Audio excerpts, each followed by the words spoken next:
Standard offers everything needed for a complete GDI service, from new GDI injectors to high-pressure fuel pumps, fuel feed lines, and much more.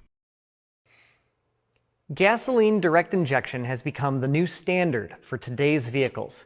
It has allowed the OEMs to control the amount of fuel needed for combustion to a degree which was previously unthinkable. When a GDI vehicle comes into your shop for service, there are several things you need to be aware of before you start diagnosing or repairing that fuel system. Here are several tips, tricks, and best practices for GDI service. Let's start with the basics. Depressurize the system before you start a repair. There are a number of ways that this can be achieved. You could remove the relay for the supply pump inside the fuel tank, then crank the engine. With no supply of fuel, the high-pressure fuel pump won't have anything to pressurize. However, a better alternative is to use a scan tool to depressurize the system. This method typically redirects the fuel back to the fuel tank, so it won't put any strain on the fuel system. You can confirm that the fuel system has been depressurized by checking the data reading from the fuel pressure sensor. Pay close attention to the seals on the direct injectors. In most applications, the seal ring, which seals the injector to the combustion chamber, cannot be reused. These seals are often made of materials such as Teflon, and they require special tools to install them. The seal needs to be carefully and uniformly stretched to slide onto the injector. Then it's resized to fit into the groove on the end of the injector. It is best to check the OE service information whenever you are servicing these injectors. The next thing to consider whenever servicing a GDI system is the engine oil.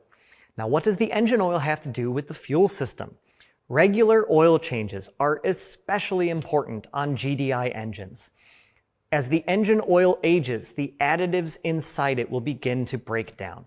This can speed up the formation of carbon deposits on the intake valves, leading to a number of drivability concerns. Old, broken down oil, or the incorrect grade, type, or viscosity oil can lead to abnormal internal engine wear.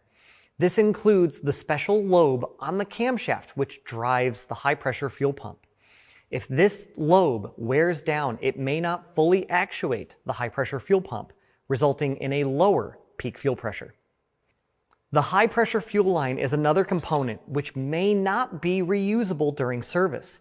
In many applications, the fittings on the end of the line will have a sealant applied inside the threads, or the fitting may stretch or crush during install to form a tight seal.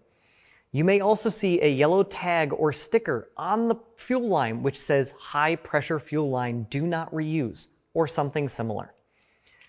And finally, be extremely careful whenever searching for a fuel leak source. GDI systems operate under enormous pressure, and this pressurized fuel can pose a number of health risks if you are not careful. Wear your personal protective equipment, not just some of the time, but all the time. If you are having trouble finding the source of a leak, try using a telescoping mirror or the camera on your smartphone to gain access to those hard-to-reach areas in the engine bay. If you can't find an external leak, check the engine oil. It's possible for fuel to leak out of the high-pressure fuel pump and into the crankcase. I'm Brian Sexton. Thanks for watching. Standard offers the most complete GDI program. Discover the Standard GDI Advantage.